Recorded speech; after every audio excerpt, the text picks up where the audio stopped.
MLA डोडा महराज मलिक के हवाले से इस वक्त हम बात करने की कोशिश करेंगे। जैसा कि आप सभी लोगों को मालूम होगा कि आने वाले कल में जम्मू कश्मीर के अंदर यानी कि श्रीनगर के अंदर असेंबली सेशन लगने वाला है और पूरे जम्मू कश्मीर की आवाम को बेसब्री से इंतजार है कि क्या सवाल तो है, क्या एमएलए डोडा महराज मलिक जो है वो उस सेशन का हिस्सा, असेंबली सेशन का हिस्सा बन सकते हैं या नहीं बन सकते हैं।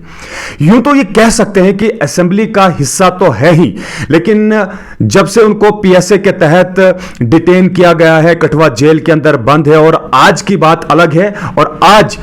अब जम्मू कश्मीर की आवाम यह जानना चाहती है कि महराज मलिक के अलग इश्यूज क्या होंगे, नया क्या मिलेगा सुनने के लिए, क्योंकि पीएसए के तहत जो है लगभग करीबन ये कह सकते हैं कि 1.5 महीना बीत चुका है और कठुआ जेल के अंदर बंद है और सेशन अब आने वाले कुछ ही दिनों में लगने वाला है। और इसी को चलते पूरे जम्मू कश्मीर की आवाम बेसब्री से इंतजार कर रही है कि क्या जो उनकी लीगल टीम है वो कामयाब हो जाएगी, उनको परमिशन दिलाने के लिए परमिशन क्या वो दे पाएंगे और उसके बाद जो है एमएलए डोडा महराज मलिक असेंबली सेशन के अंदर उस सेशन का हिस्सा बन सकते हैं। और अवाम तो ये जानना चाहती है कि किस किस्म के इश्यूज अब सामने आएंगे। मैं यहां पे थोड़ा सा हवाला देना चाहूंगा। आप सभी लोगों ने शायद वो वीडियो देखी होगी पार्लियामेंट सेशन की, जहां पे इंजीनियर रशीद अपनी बात रख रहे थे, तो शायद उनका टाइम पीरियड जो है वो खत्म हो चुका था। तो स्पीकर जो है रिंग दबाते हैं और रिंग दबाने के बाद जो है ये कहते हैं कि इंजीनियर साहब आपका टाइम जो है वो खत्म हो चुका है, आप बैठ जाइए। रिंग दबाने का मतलब तो वही होता है। तो उसके बाद इंजीनियर रशीद का रिप्लाई कुछ इस तरीके से रहता है कि स्पीकर साहब मुझे अपनी स्टेटमेंट, अपने जो इश्यूज है पूरा करने दे दीजिए, क्योंकि मुझे नहीं लगता है कि आने वाले कल में मैं फिर से इस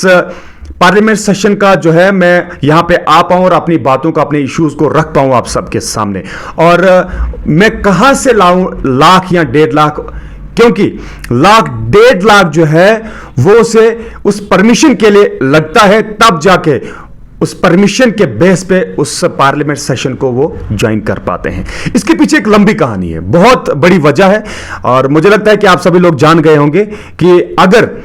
लाख और 1.5 लाख की बात आई और परमिशन की बात आई तो कहीं ना कहीं फिर कोर्ट से, यानी कि ऑनरेबल कोर्ट से फिर आपको परमिशन चाहिए और परमिशन के बाद ही आप सेशन को, असेंबली सेशन को या पार्लियामेंट सेशन को ज्वाइन कर सकते हैं। ये इंजीनियर रशीद की मैंने आपको एग्जांपल दी थी। तो उसी के चलते अगर हम महराज मलिक की बात करें, यहां पे तो बेशक हम ये कह सकते हैं कि अभी जो लीगल टीम उनकी है वो फ्री में उनका केस जो लड़ रही है, तो बहरहाल ये अच्छी बात है। लेकिन अब सवाल है, लीगल टीम ये कोशिश तो बेशक हम जाहिर सी बात है तो कर ही रहे होंगे कि वो तो चाहेंगे कि हम कामयाब हो जाए, हम महराज मलिक को ये परमिशन दिला पाएं ऑनरेबल कोर्ट से, ताकि वो अपने सारे मसला मसाइल, अपने सारे इश्यूज जो है इस सेशन में, असेंबली सेशन में रख पाएं। ये तो बात की बात है, सवाल है